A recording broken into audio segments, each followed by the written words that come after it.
bersyukur kepada Allah untuk semua kebaikan, kemurahan, cinta, kasih sayangnya kepada kita anak-anaknya. Kembali bersama dengan saya, dengan penuh kasih, Pendeta Dr. Hannes DTH dalam program Reminiscence. Kita akan merenungkan firman Allah yang sejuk, yang membuat kita semakin bertumbuh, berakar, dan berbuah di dalam Kristus Yesus Tuhan kita. Haleluya. Saya sudah menyampaikan bahwa berdasarkan Yohanes 2 ayat 19-21 diketahui bahwa gereja rohani sangat berbeda dengan gereja legalistik. Mengapa? Setidaknya ada 3 alasan. Pertama, gereja rohani menyembah Allah dalam roh dan kebenaran. Kedua, gereja rohani menunjukkan kehidupan sebagai pribadi yang lahir baru. Ketiga, gereja rohani menilai segala sesuatu secara rohani, bukan secara manusiawi atau secara duniawi. Yohanes 2 ayat yang ke-22 sampai dengan ayat yang ke-25 menyatakan demikian. Kemudian sesudah ia bangkit dari antara orang mati, barulah teringat oleh murid-muridnya bahwa hal itu telah dikatakannya, dan mereka pun percayalah akan kitab suci dan akan perkataan yang telah diucapkan Yesus. Dan sementara ia di Yerusalem selama hari raya Paskah, banyak orang percaya dalam namanya karena mereka telah melihat tanda-tanda yang diadakannya. Tetapi Yesus sendiri tidak mempercayakan dirinya kepada mereka karena ia mengenal mereka semua, dan karena tidak perlu seorang pun memberi kesaksian kepadanya tentang manusia, sebab ia tahu apa yang ada di dalam hatinya.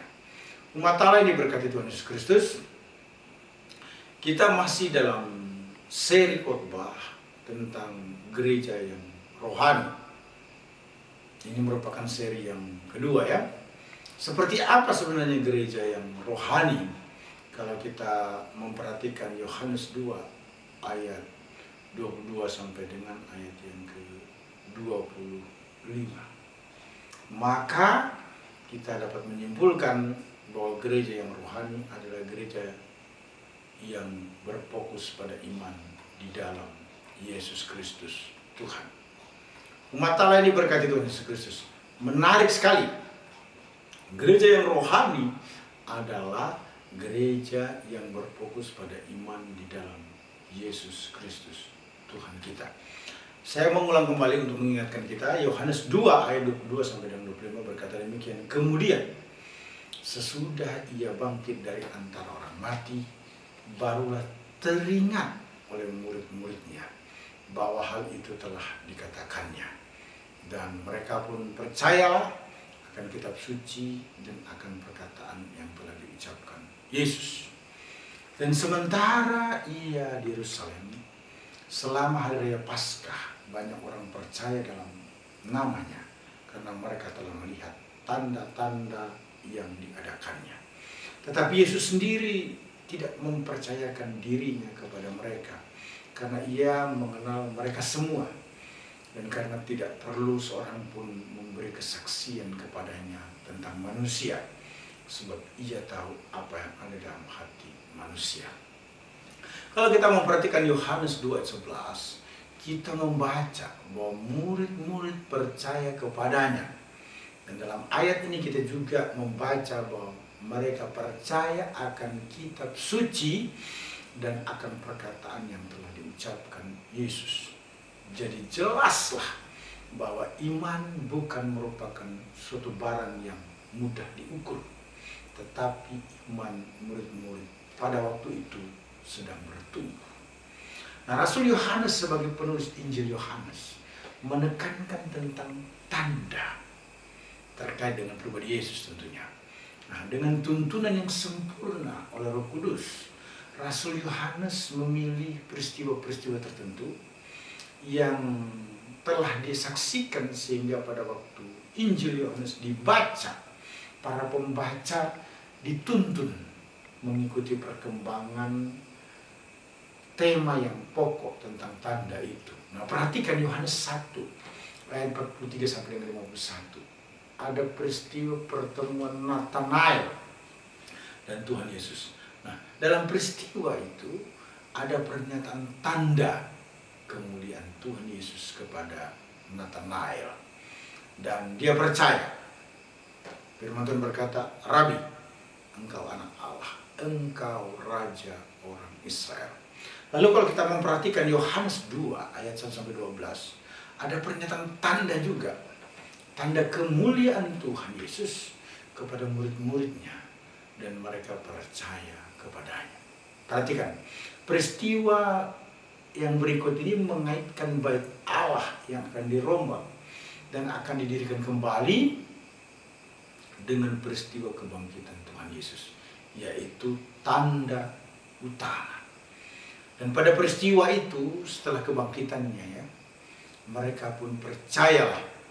Jadi dalam Yohanes 1 ayat 43 sampai dengan pasal 2 ayat 22, kita mengamati tanda yang menyatakan kemuliaan Tuhan Yesus dan iman.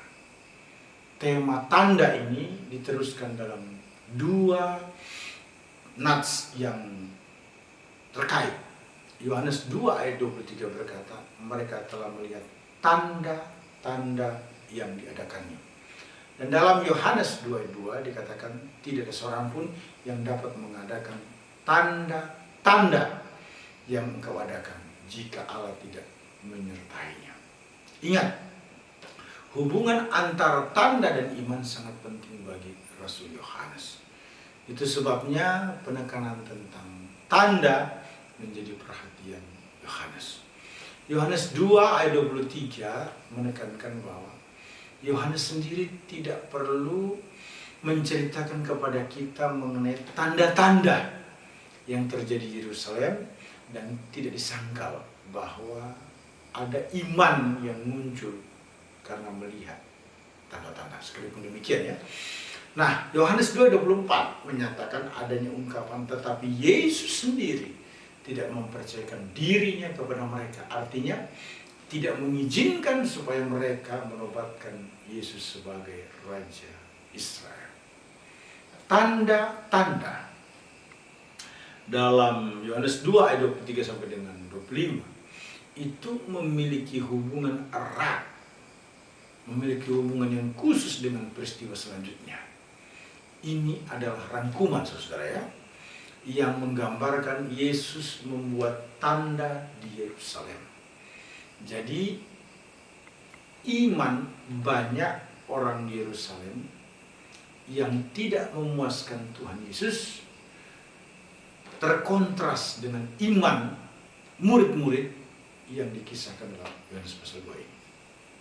Nah, umat Allah yang diberkati Tuhan, gereja rohani berfokus kepada iman di dalam Yesus Kristus, berfokus pada kematian dan kebangkitan Yesus. Sebagaimana dijelaskan di dalam 1 Korintus 15 ayat 3 sampai dengan 6, yang Tuhan berkata demikian, sebab yang sangat penting telah kusampaikan kepadamu, yaitu apa yang telah kuterima sendiri, ialah bahwa Kristus telah mati karena dosa-dosa kita sesuai dengan kitab suci, bahwa ia telah dikuburkan dan bahwa ia telah dibangkitkan pada hari yang ketiga sesuai dengan kitab suci, bahwa ia telah menampakkan diri kepada Kepas dan kemudian kepada ke-12 muridnya. Sesudah itu ia menampakkan diri kepada lebih dari 500 saudara sekaligus. Kebanyakan dari mereka masih hidup sampai sekarang, tetapi beberapa di antaranya telah meninggal. Gereja rohani itu menjadi media bersaksi untuk membuat orang lain percaya bahwa nama Yesus adalah Juru Selamat. Sebagaimana dijelaskan oleh Kisah Rasul 4 ayat 12, firman Tuhan berkata, dan keselamatan tidak ada dalam siapapun juga selain di dalam Dia, sebab di bawah kolong langit ini tidak ada nama lain yang diberikan kepada manusia yang olehnya kita dapat diselamatkan. Perhatikan pernyataan penguatan Paulus dalam Roma 10 ayat 9 sampai 10. Sebab jika kamu mengaku dengan mulutmu bahwa Yesus adalah Tuhan dan percaya dalam hatimu bahwa Allah telah membangkitkan dia dari antara orang mati, maka kamu akan diselamatkan. Karena dengan hati orang percaya dan dibenarkan, dan dengan mulut orang mengaku dan diselamatkan. Gereja rohani mengalami banyak mujizat atau tanda-tanda heran, saudara-saudara ya. Perhatikan apa yang dikatakan oleh Markus dalam pasal 16 ayat 17-20. Tanda-tanda ini akan menyertai orang-orang yang percaya. Mereka akan mengusir setan-setan demi namaku. Mereka akan berbicara dalam bahasa-bahasa yang baru bagi mereka. Mereka akan memegang ular, dan sekalipun mereka minum racun maut, mereka tidak akan mendapat celaka. Mereka akan meletakkan tangannya atas orang sakit, dan orang itu akan sembuh. Sesudah Tuhan Yesus berbicara demikian kepada mereka, terangkatlah ia ke surga, lalu duduk di sebelah kanan Allah. Mereka pun pergilah memberitakan Injil ke segala penjuru, dan Tuhan turut bekerja dan meneguhkan firman itu dengan tanda-tanda yang menyertainya. Gereja rohani adalah sahabat Allah. Gereja rohani dipercayai mendapat tempat di hati Allah. Gereja legalistik tidak demikian. Perhatikan pernyataan Yohanes dalam Yohanes 15 ayat 13-15. Tidak ada kasih yang lebih besar daripada kasih seorang yang memberikan nyawanya untuk sahabat-sahabatnya. Kami adalah sahabatmu. Maksudnya, kamu adalah sahabatku jika kamu berbuat apa yang kuperintahkan kepadamu. Aku tidak menyebut kamu lagi hamba, sebab hamba tidak tahu apa yang diperbuat oleh tuannya. Tetapi aku menyebut kamu sahabat, karena aku telah memberitahukan kepada kamu segala sesuatu yang telah kudengarkan dari Bapakku. Gereja rohani berfokus pada iman di dalam Yesus, sebagaimana dijelaskan dalam Yohanes 2 ayat 22-25. Beberapa implikasi terkait dengan gereja rohani. Pertama, gereja rohani berfokus kepada iman di dalam Yesus Kristus, yaitu pada kematian dan kebangkitan Yesus. Kedua, gereja rohani menjadi media bersaksi untuk membuat orang lain percaya bahwa nama Yesus adalah juru selamat. Yang ketiga, gereja rohani mengalami banyak mujizat atau tanda-tanda heran di dalam Kristus. Keempat, gereja rohani adalah sahabat Allah. Artinya gereja rohani dipercayai mendapat tempat di hati Allah. Sebaliknya gereja legalistik tidak demikian. Haleluya. Saya percaya renungan ini membuat kita diberkati. Kasih Tuhan, anugerah berkat Tuhan melimpah bagi kita anak-anaknya. Immanuel. Amin.